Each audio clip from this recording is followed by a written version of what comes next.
오늘 하나의 말씀은 로마서 12장 3절에서 8절 말씀입니다. 함께 읽겠습니다. 내게 주신 은혜로 말미암아 너희 각 사람에게 말하노니 마땅히 생각할 그 이상의 생각을 품지 말고 오직 하나님께서 각 사람에게 나누어 주신 믿음의 분량대로 지혜롭게 생각하라. 우리가 한 몸에 많은 지체를 가졌으나 모든 지체가 같은 기능을 가진 것이 아니니 이와 같이 우리 많은 사람이 그리스도 안에서 한 몸이 되어 서로 지체가 되었느니라. 우리에게 주신 은혜대로 받은 은사가 각각 다르니 혹 예언이면 믿음의 분수대로, 혹 섬기는 일이면 섬기는 일로, 혹 가르치는 자면 가르치는 일로, 혹 위로하는 자면 위로하는 일로, 구제하는 자는 성실함으로, 다스리는 자는 부지런함으로, 긍휼을 베푸는 자는 즐거움으로 할 것이니라. 아멘.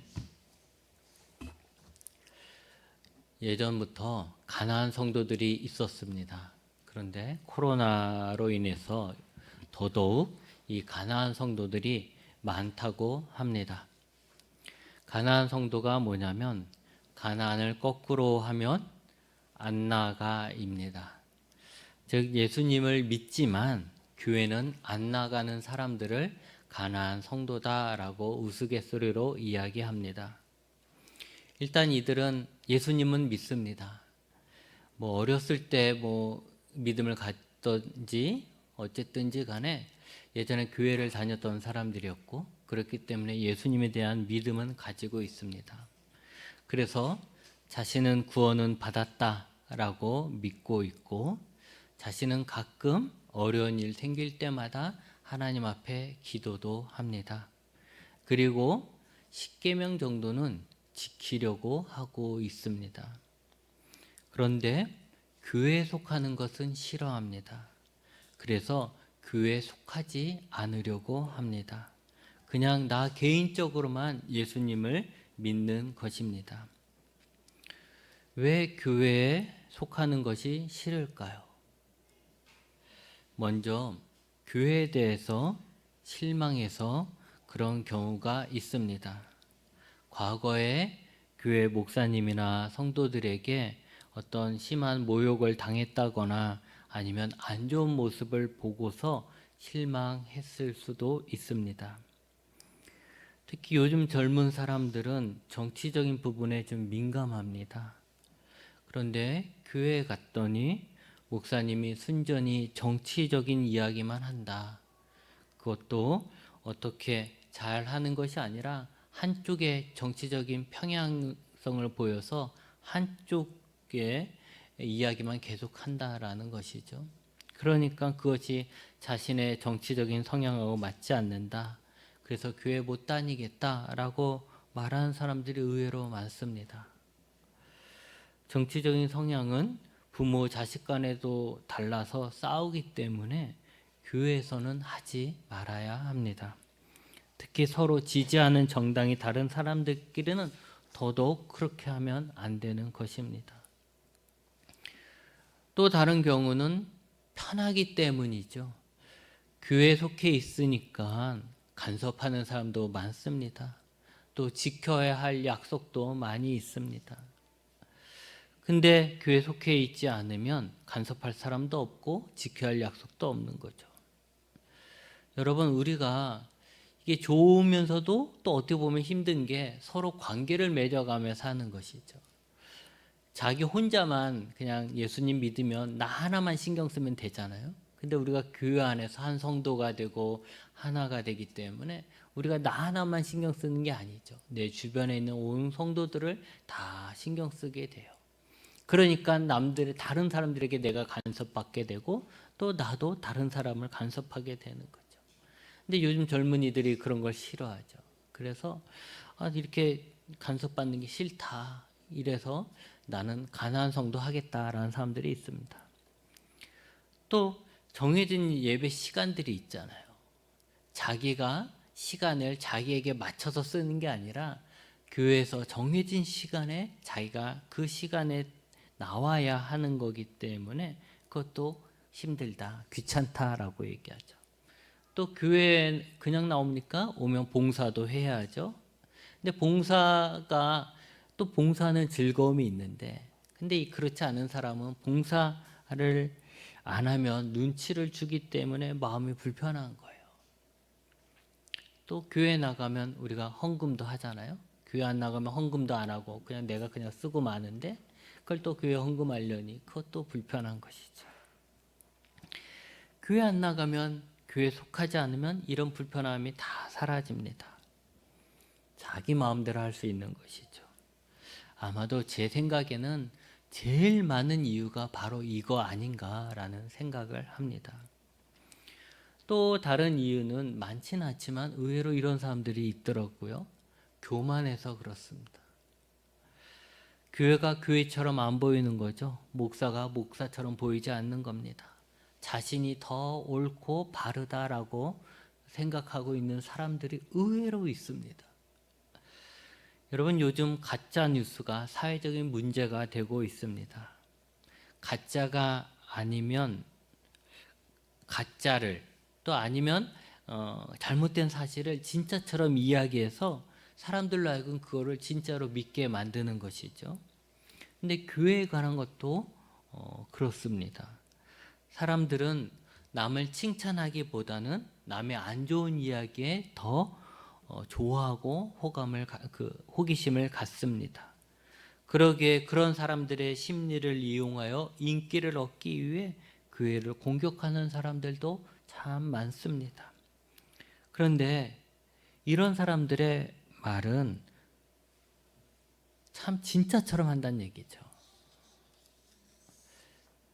그리고 그것을 열심히 듣고 보는 사람은 자신도 뭔가 교회에 숨겨진 비밀을 알고 있는 특별한 사람처럼 착각을 합니다. 여러분 유튜브 많이 보시죠? 젊은 사람들보다 연세 드신 분들이 더 유튜브를 많이 본다고 하는데, 여러분들 유튜브 보실 때 분명히 분별해야 합니다. 분별할 수 없다 그러면 안 보는 게 좋습니다. 특히 자극적인 제목이라든가 호기심을 부추길 만한 영상들은 안 보는 게 맞습니다. 그런 사람들은 다 사람들을 어떻게 이렇게 유혹을 해서 그들에게 잘못된 생각을 갖게끔 그냥 단지 조회수만 높이기 위해서 그런 경우가 참 많습니다. 예를 들면 예수가 결혼을 했다라든가 예수의 부활은 어쨌다라든가 이런 식으로 어쨌든 이런 식으로 이상한 이야기를 막 미스테리한 이야기로 사람들을 유혹을 하죠. 그런데 그걸 또 어리석은 사람들은 그걸 보면 정말인가 보다라고 해서 나는 교회의 새로운 비밀을 알고 있다 이렇게 생각하는 사람들이 있는 거죠. 이렇게 자기 잘난 맛에 빠져서 목사나 교회를 우습게 여기면 누가 교회에 가서 목사의 설교와 권면을 듣겠습니까? 또 우리 사회가 개인주의가 강하니까 거기에 대한 영향도 분명 있을 것입니다. 여러분은 어떻게 생각하십니까? 예수님을 믿으면 구원을 얻는다고 했으니 내가 예수님을 믿기만 하면 되는 것 아닙니까? 굳이 내가 이렇게 힘들게 불편하게 교회에 속해 있어야 하고 함께 해야 합니까? 굳이 이런 모임들이 필요합니까? 사도 바울이 로마서 11장까지 개인의 구원에 대해서 계속해서 이야기했습니다. 구원이 어떻게 우리에게 주어지는 선물이 되었는지, 하나님이 우리를 구원하시기 위해서 어떤 일을 하셨는지, 우리는 그것을 어떻게 받는지에 대해서 계속해서 이야기하면서 율법에 비교하면서도 계속해서 이야기를 했죠. 그리고 12장부터는 이제 구원받은 우리의 삶, 그렇게 해서 우리가 구원을 받았는데 11장까지 그렇게 해서 구원이 우리에게 왔는데 우리는 그런 구원을 받은 사람으로서 어떻게 살아야 가는가? 어떻게 살아야 구원이 우리 삶에 이루어지는가에 대해서 이야기하고 있습니다. 그런데 구원받은 자들의 삶에 대한 첫 번째 시작이 지난주에 나눈 것처럼 너의 몸을 하나님이 기뻐하시는 거룩한 산 제물로 드리라는 것이며, 그것은 우리가 이 세대를 본받지 말고, 이 세대처럼이 아니라 이 세대를 본받지 말고 마음을 새롭게 하여 변화를 받아 하나님의 선하시고 기뻐하시고 온전하신 뜻이 무엇인지 분별하라는 것이 첫 번째 이야기였고 가장 중심된 이야기였습니다. 구원받은 자들은 이제 내 몸도 내 것이 아니고 하나님의 것이 된 것입니다. 그것이 의미하는 가장 큰 것은 이제 내가 내 삶의 주인이 아니라는 거죠. 내가 내 삶의 주인이 아니기 때문에 내가 하고 싶은 대로 사는 것이 아니라 세상이 말하는 대로, 내 친구들이, 세상에 있는 사람들이 살아가는 대로 사는 것이 아니라 나는 하나님의 뜻을 따라 살아가는 것입니다. 여러분, 구원을 얻은 자들은 자신을 하나님께 드리고 하나님의 뜻에 따라 살기를 원합니다. 여러분, 이것이 물론 사도 바울이 명령형으로 이야기했지만 이것이 하기 싫은데 억지로 그렇게 해야 돼? 라고 하지 않습니다. 정말 구원을 받은 사람들은 자원하여 이렇게 되기를 원하고 있습니다. 그런데 그게 비록 잘 안 되죠. 근데 비록 잘 안 되더라도 정말 구원 얻은 사람들은 시켜서가 아니라 내가 이제 나를 하나님께 드리고 하나님의 뜻에 따라 살기를 원한다라는 거예요. 이것이 구원받은 사람들의 분명한 길입니다. 다시 한번 강조하자면 구원은 우리의 머리가 받는 것이 아닙니다. 구원은 우리의 삶이 구원을 받는 것이고 우리가 하나님의 뜻을 따라 살 때 우리의 삶에 구원이 이루어지는 것입니다. 사도 바울은 그렇게 이 세대를 본받지 말고 하나님의 뜻을 분별하고 그렇게 살아라 라고 말을 해놓고서 곧장 이어서 하는 말이 교회에 관한 이야기입니다. 여러분, 우리가 보통 하나님을 믿고 하나님의 뜻대로 산다고 하면 제일 먼저 무슨 생각이 듭니까? 그러면 나는 하나님의 뜻대로 사랑하며 살아야 되겠다. 나는 하나님 뜻대로 용서하며 살아야 되겠다. 나는 하나님 뜻대로 남을 도우면서 살아야겠다. 이런 어떤 윤리적인 것이 제일 먼저 생각이 들죠. 그렇죠? 예수님을 믿으면 네가 하나님 뜻대로 살려면 이렇게 사랑하면서 어떤 남을 도와주면서 이렇게 살아야 된다는 게 제일 먼저 생각돼요. 그런데 사도 바울은요, 그걸 이야기하지 않고 제일 먼저 구원받은 사람의 새로운 삶에 대해서 이야기할 때 제일 먼저 이야기한 게 바로 교회의 삶입니다. 교회의 삶. 교회에 속한 우리에 대해서, 교회에서 우리가 어떻게 살아야 하는지에 대해서 이야기를 했다는 것이죠. 이것이 무엇을 의미합니까? 구원받은 사람들은 자신들이 하나님께 속한 자들이고, 그러기 때문에 이제 세상에 속했던 삶을 버리고 이제 교회에 속한 삶을 살아야 한다라는 것을 말해주고 있는 것입니다. 저는 이런 생각을 해봅니다. 너무 사람들이 다 각기 자기가 잘났다 생각하고 자기가 이야기하는 게 사실이라고 얘기하니까 이제 사도 바울에게, 그러면 사도 바울에게 한번 물어보죠. 예수님을 믿어 구원을 얻었지만 교회에 속하지 않는 것에 대해서 어떻게 생각하냐고 물으면 과연 그가 뭐라고 할까요? 제 생각에는 바울이 있을 수도 없는 일이라고 할 것입니다. 왜냐하면 바울은 구원과 삶을 구분하지 않은 것처럼 사도 바울이 구원에 대해서 막 설명을 하니까, 그리고 구원은 믿음으로 얻는다라고까지 얘기해 놓으니까, 사도 바울은 구원하고 구원받는 거하고 구원받고 난 다음에 삶을 서로 분리하나 보다. 그러니까 믿음과 행위를 분리하나 보다. 이렇게 생각할 수 있는데, 사실 우리가 로마서를 잘 읽어보면 그렇지 않죠. 바울은 구원과 삶을 구분하지 않았어요. 그것처럼 구원과 교회에 속하는 것이 나뉠 수 없다라고 생각하고 있는 것 같습니다. 우리가 구원을 받았다면 우리가 교회에 속한 것은 당연한 것입니다. 다시 말하면 구원받은 사람은 교회에 속해 있는 사람입니다.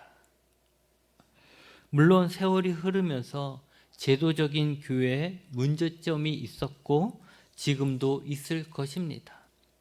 그래도 교회에 문제가 있으니 교회를 버린다라는 것은 좋은 대안이 아닙니다. 여러분, 문제가 있을 때 버릴 수 있는 것이 있고 버리지 못하는 것이 있습니다. 교회는 버릴 수 없는 것입니다. 문제는 바로 이거예요. 사람들은 교회를 버릴 수 있다라고 생각을 한다라는 거죠. 교회 없으면 뭐 어때? 내가 그렇다고 해서 예수 안 믿는 것도 아닌데. 말 많고 시끄러운 교회? 없어지면 좋겠어. 그냥 내가 예수 믿으면 되지. 이런 생각을 한다는 거죠. 교회를 문제가 있어서 버릴 수 있는 거로 생각한다는 거죠. 여러분, 한번 생각해 보십시오. 지금까지 복음을 지켜왔고 전해온 것은 교회입니다. 하나님의 말씀이 지금까지 이어져 내려오고 있고 계속 이어질 수 있는 것도 교회입니다. 하나님의 말씀을 진리로 연구하고 그래서 그 진리를 밝혀내는 것도 교회입니다. 여러분들 중에 교회와 관련 없이 복음을 들은 자가 있습니까? 없습니다. 다 교회를 통해서 복음을 듣게 되는 것이지요. 교회는 세상에서 노아의 방주와 같습니다. 만약 그 방주가 고장이 나서 어디에서 물이 샌다면 고장난 부분을 고쳐야지, 그 방주를 버린다라는 것은 죽자는 말밖에 안 되는 것입니다. 마찬가지로 현대 교회가 문제점이 있다면 우리는 고민해야 합니다.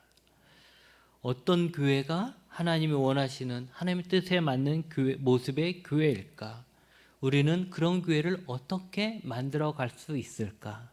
우리는 어떻게 살아야, 어떻게 교회에서 어떻게 살아야 우리가 그런 교회를 만들어 갈 수 있을까? 고민하고 새로운 시도를 해볼 수 있는 것이죠. 버리는 것이 아니라 교회 안에서 교회를 더 건강하게 만들어 가야 한다는 것이죠. 오늘은 우리가 어떤 새로운 마음으로, 어떤 새로운 생각으로 교회에 속한 자로서 살아야 하는지에 대해서 말해주고 있습니다. 먼저 우리는 한 몸이라는 인식을 가져야 합니다. 구원을 얻기 전까지는 각자의 삶을 살았지만 우리가 예수님으로 말미암아 구원을 얻었기에 우리는 이제 예수님 안에서 한 몸이 되었습니다. 이제 우리는 예수님에게 속한 자로서 예수님의 몸을 세우는 것이 우리 모두의 사명이 됩니다. 여러분, 우리는 한 몸입니다. 한 몸은 운명 공동체입니다. 한 몸은 강한 소속감을 갖게 됩니다. 나 살고 너 죽자라고 하는 것은 한 몸이 아닙니다. 교회가 어떻게 되든지 말든지 나 살 궁리만 하면 된다라고 생각한다면 그는 한 몸이 아닙니다. 한 몸에 머리가 두 개인 사람은 한 사람인가 두 사람인가에 대해 탈무드의 이야기는 우리가 한 몸이라는 것이 어떤 의미인지를 다시 한번 설명해 주고 있습니다. 그 탈무드에서는 한쪽 머리에 뜨거운 물을 부었을 때 다른 쪽 머리도 뜨거워하면 그는 2명이 아니라 1명이다라고 이야기를 합니다. 즉 이 이야기는 한 몸이라는 것은 단지 함께 있어서 한 몸이 아니라 고통을 함께 나눌 수 있어야 한다라는 것입니다. 우리 교회에 속한 한 사람이 어려움을 당하며 힘들어하는데 나는 아무렇지도 않다면 그러면 우리는 한 몸이 되지 못한 것입니다. 우리는 한 몸 된 자들로서 서로에게 깊은 관심과 애정을 가져야 합니다. 다른 사람의 기쁨이 나의 기쁨이 되고 다른 사람의 슬픔이 나의 슬픔처럼 느껴질 정도로 우리는 하나가 되어야 합니다. 교회는 한 몸이기 때문에 그 하나됨을 깨트리는 행동을 해서는 안 되는 것이에요. 오늘 말씀에는 뭐라고 얘기했냐면 마땅히 생각할 그 이상의 생각을 품지 말라고 얘기하고 있습니다. 이것이 무슨 뜻인가? 이것은 자기 자신에 대해서, 쉽게 말하면 자기 자신에 대해서 과대평가하지 말라는 이야기입니다. 자기 자신을 다른 사람들보다 더 특별한 사람이라고 생각하는 사람들은 교회 하나됨을 깨트리는 어리석은 자들입니다. 근데 의외로 자기 자신에 대해서 과대평가하고 과시하려는 사람들이 많습니다. 자신이 남들보다 뭔가 조금만 더 잘한다면 그걸 과시하려 하는 거죠. 남들보다 전도를 많이 했다고 생각하거나 자신이 남들보다 기도를 많이 한다고 생각하는 사람들, 혹은 자신이 어떤 뜨거운 성령 체험을 했거나 은사를 받았다라고 생각하는 사람들이 종종 남들과 다른 특별한 사람이라고 스스로를 과대평가하여서 교회에 문제를 일으키는 일이 종종 있습니다. 자신을 과대평가하는 사람들은 다른 사람보다 자신이 잘났다고 생각하기 때문에 자기 마음대로 하려 하고 다른 사람들을 조종하려고 합니다. 여러분, 이 생각이 어리석은 생각이라는 것이죠. 우리는 이런 과대망상증에서 벗어나야 합니다. 우리는 지혜롭게 생각을 해야 하는 것이죠. 여러분, 한 몸에는 여러 지체들이 있습니다. 이 서로 다른 지체들이 서로 다른 역할을 하기 때문에 한 몸이 건강한 것입니다. 하나님은 한 몸인 교회를 위해서 각 지체인 우리에게 각기 다른 은사를 주셨습니다. 그렇기 때문에 우리에게 은사를 주신 분은 하나님이시기 때문에 은사의 순위를 매길 수가 없습니다. 마찬가지로 한 몸이 된 우리들도 받은 은사에 따라서 서로의 높고 낮음을 매길 수 없습니다. 왜냐하면 우리가 받은 모든 은사는 이 교회, 한 몸인 예수 그리스도의 몸인 교회를 세우기 위해서 각기 필요하기 때문에 맡겨주신 일이기 때문에 그래요. 우리가 교회를 짓는다고 생각해 보죠. 그러면 누구는 망치질 하라고 그럴 거고, 누구는 톱질 하라고 그럴 거고, 누구는 바닥을 쓰려고 할 거고, 누구는 뭐 물건을 사오라고 하겠죠. 근데 이렇게 서로가 각기 다른 일을 해서 교회를 세워가는 건데, 아니야, 나는 톱질만 할래. 톱질이 멋있어. 그래서 모든 사람들이 다 톱질을 한다면 교회가 세워지겠습니까? 안 세워지죠. 근데 이 일을 하시는 분이 톱질하는 것에 대해서 더 높은 지위를 주고 심부름하면 더 낮은 지위를 주고 이렇게 하겠습니까? 아니죠. 그냥 모든 사람들이 협력해서 교회를 세워가는 거예요. 그렇기 때문에 그 일을 시키시는 분에게는 모든 사람들이 다 평등한 거죠. 누가 높고 낮음이 없는 것입니다. 어떤 은사가 더 중요하고 어떤 은사가 덜 중요하고도 아닌 것이죠. 여러분, 우리는 자랑할 것이 없습니다.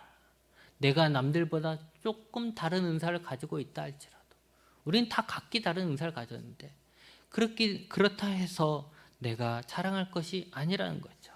왜냐하면 다 교회를 위해서 하나님이 주신 것이기 때문에 그렇습니다. 우리는 받은 은혜대로 겸손하게 그 은사를 통해서 예수님의 몸인 교회를 세워가야 합니다.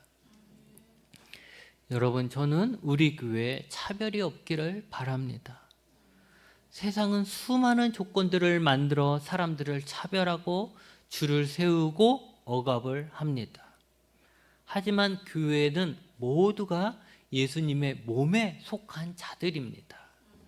예수님 안에서 한 몸을 이룬다는 것만으로도 우리는 평등한 것입니다. 나도 하나님의 자녀, 너도 하나님의 자녀.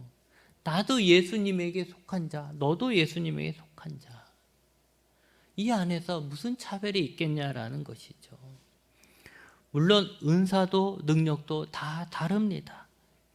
교회의 기여도도 다 다릅니다. 하지만 내 은사가 좀 더 특별하다고, 내 능력이 더 좋다고, 내가 헌금을 더 많이 한다고 자랑하지는 못합니다. 그것을 가지고 자신을 남들보다 대단하다고 생각하면 그건 바로 과대망상증에 빠져 있는 거예요. 왜냐하면 손이 발보다 높다고 할 수 없는 것처럼, 여러분, 손이 좀 위에 있다고 발에게 나는 너보다 더 높은 자야 이렇게 말할 수 있습니까? 말할 수 없죠. 한 몸에 여러 지체가 있지만 그 지체의 다름은 신분의 차이가 아니라 역할의 차이이기 때문에 그렇습니다. 마찬가지로 우리 중에 필요 없는 사람은 없습니다. 여러분, 하나님이 사람을 만드실 때 얼마나 완벽하게 만드셨겠습니까? 아무 이유 없이 필요 없는 부분을 만드셨겠습니까? 다 필요해서 만드시는 것이죠. 마찬가지로 다 필요해서 하나님의 몸이, 예수 그리스도의 몸인 교회를 세우는데 다 필요해서 우리를 이곳에 부르셨고 하나 되게 하신 것을 믿으시기 바랍니다. 이제 우리는 우리의 생각을 바꿔야 합니다. 교회는 그리스도의 몸으로 우리는 그리스도 안에서 한 몸이 되었습니다.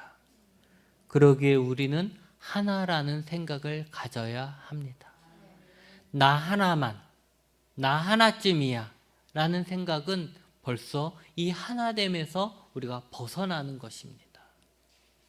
우리는 나 하나쯤이야가 아니라 우리 이 몸을 생각해야 한다라는 것이죠. 너와 내가 하나라는 생각을 하게 한다면 우리는 나 자신만 잘났다라는 생각하는 어리석음을 벗어버려야 합니다. 너와 내가 하나인데 내가 너보다 잘났다라는 생각이 어떻게 들겠습니까? 잘나면 다 같이 잘난 것이고 못나면 다 같이 못난 것이죠. 한 몸에 묶여있는 우리 모든 지체는 영광도 수치도 함께 받는 것입니다. 또한 하나님께서 우리를 한 몸으로 부르셨기에 우리에게 필요 없는 사람은 없습니다. 하나님은 우리 모두가 교회를 위해서 일할 수 있도록 각기 다른 은사를 주십니다. 물론 그 은사가 저처럼 다른 사람들 앞에 보이고 나타내는 은사일 수도 있지만 또 안 보이는 속에서, 남들이 안 알아주는 속에서 그 은사가 필요해서 쓰임받는 사람들도 분명히 있습니다. 여러분들이 다 저처럼 할 수는 없잖아요. 그렇다고 제가 다 여러분처럼 할 수도 없습니다. 우리는 각기 하나님이 필요하기 때문에 각기 은사를 주셔서 각기 불러주신 것입니다. 내가 손의 일을 하지 못한다고 해서, 내가 발의 일을 하지 못한다고 해서 내가 필요 없는 것이 아닙니다. 나는 나에게 주신 은사, 나에게 주신 능력으로 할 수 있는 일들이 있는 것입니다. 단지 중요한 것은 우리는 우리에게 주신 은사대로 부지런히 지혜롭게 그리고 겸손하게 섬기면 되는 것입니다. 바라기는 예수 그리스도의 은혜로 구원받은 우리가 그리스도 안에서 한 몸이 되어 하나님이 주신 은사대로 교회를 세워가는 이 중요한 사명을 잘 감당하시기 바랍니다. 기도하시겠습니다.